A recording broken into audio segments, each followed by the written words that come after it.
Netanyahu openly admits dragging U.S. into strategically unwinnable war against underestimated Iranian military. Bibi comes clean, confessing both U.S. and Israel catastrophically misread Iran's true military strength before launching conflict. Nobody had perfect foresight, Bibi acknowledges, admitting massive intelligence miscalculation about Iran's defensive preparedness. Iran's brilliant Hormuz blockade strategy completely blindsided both Trump and Netanyahu through masterful asymmetric naval tactics. Israeli Prime Minister Benjamin Netanyahu has appeared to acknowledge a failure to fully foresee the prolonged standoff in the Strait of Hormuz. Speaking to CBS 60 Minutes, Netanyahu admitted that neither Israel nor the U.S. had clear foresight into how the conflict would crystallize around the Hormuz waterway. Benjamin Netanyahu said, and I quote, "I don't claim perfect foresight, and nobody had perfect foresight. Neither did the Iranians." Unquote. The remarks came after reports claimed that Netanyahu had earlier believed Iran was too weakened by sanctions and strikes to credibly threaten the Strait of Hormuz. Netanyahu was also asked about a New York Times report claiming he reassured officials on February 11, 2026, that a joint U.S.-Israel military operation could so weaken Iran that it would be unable to close the strait. He called that specific wording false, but stopped short of denying broader discussions about regime instability, leaving open the possibility that such scenarios were at least contemplated in private talks. Netanyahu said both he and President Trump had acknowledged the uncertainty and risk of any large-scale military action, including the danger of escalation and unintended outcomes.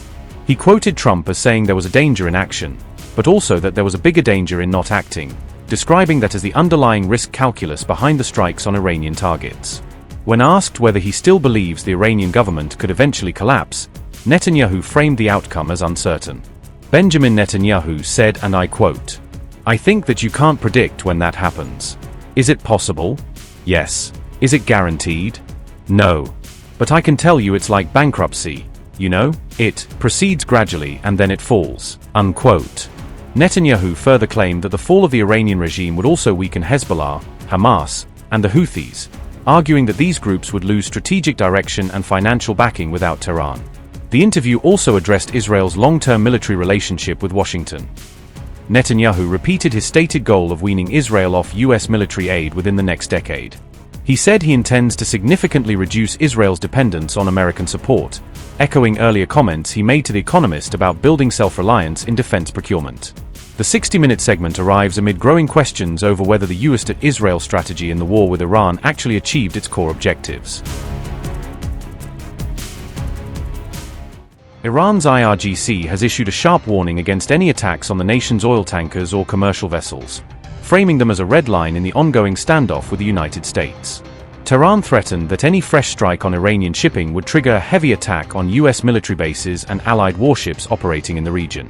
The IRGC Aerospace Force added that its missiles and drones have already locked onto designated targets, according to a statement carried by Press TV. Brigadier General Said Majid Mousavi, a senior IRGC commander, said Iranian forces are now waiting for the final order to fire, emphasizing that the weapons are pre-targeted and ready. The senior commander described the U.S. military buildup around the Gulf as a direct provocation against Iran, arguing that it is designed to coerce rather than stabilize the region. Iran said the warning sends a crystal-clear message that Tehran will not tolerate any further aggression against its maritime or energy infrastructure. The threat followed a series of confrontations near the port of Jarsk after U.S. forces targeted Iranian ships and tankers engaged in regional transit. Iran claimed that the IRGC Navy responded with a precise and overwhelming counter-operation, intended to reverse the impact of the U.S. strikes. The alleged response reportedly included anti-ship ballistic missiles, cruise missiles, and high-explosive drones deployed against tracked vessels and support assets. Iranian media claimed that the strikes forced U.S. warships to retreat from the area in disarray, portraying the engagement as a tactical setback for Washington. Tehran also accused Washington of threatening regional maritime security and key shipping lanes, arguing that U.S. operations create the main source of instability in the Gulf. The IRGC added that only sea corridors authorized by Iran are considered safe for transit through the Strait of Hormuz, insisting that vessels must comply with Tehran's controls. Iran warned that any foreign force making a hostile move in the designated maritime zone would face immediate confrontation, leaving no room for ambiguity in its stance. Meanwhile, Donald Trump responded with a series of cryptic posts on Truth Social, hinting at future military steps and raising fears that the exchange could trigger further escalation. Iran's new threats came as Trump said he might restart Project Freedom in the Strait of Hormuz. Iran has submitted a sweeping counterproposal aimed at ending the conflict with the United States and Israel, laying out detailed conditions for a broader regional settlement. According to Iranian state-linked media, Tehran delivered the proposal on May 10 through mediator Pakistan, formalizing its position in the ongoing ceasefire and peace talks. The plan calls for an end to hostilities across all fronts, including the Israel-Lebanon border and the wider Gulf, while seeking explicit guarantees that the U.S. and its allies will not launch fresh attacks. Iran also demanded war-related compensation, including reparations for damage caused by sanctions and military pressure, and demanded recognition of its sovereignty over the Strait of Hormuz. Tehran further called for the release of its frozen overseas assets and a short-term relief on oil export restrictions to ease the impact of the sanctions regime. Iran asked the U.S. Office of Foreign Assets Control to suspend sanctions on Iranian oil sales for 30 days, presenting this as a confidence-building measure during the negotiation phase. The proposal also demanded an end to the naval blockade around its ports and key maritime trade routes, arguing that the blockade has caused major economic disruption.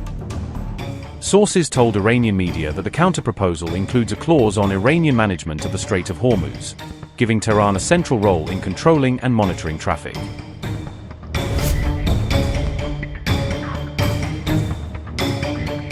Washington has repeatedly rejected any Iranian-led control over the Strait of Hormuz, describing the idea of Tehran managing the choke point as unacceptable and a threat to global shipping. The Iranian proposed framework reportedly includes a 30-day negotiation period after ceasefire takes hold, during which both sides would work toward converting a temporary truce into a more permanent settlement. Meanwhile, the Wall Street Journal reported that Iran could be open to temporarily pausing uranium enrichment as part of an interim deal. However, Tehran is said to be willing to accept only a far shorter pause than the 20-year suspension that the U.S. has reportedly proposed in its own draft plan. Iran also reportedly rejected any demand to dismantle or cap the number of its nuclear facilities, insisting that its nuclear infrastructure remains a sovereign right.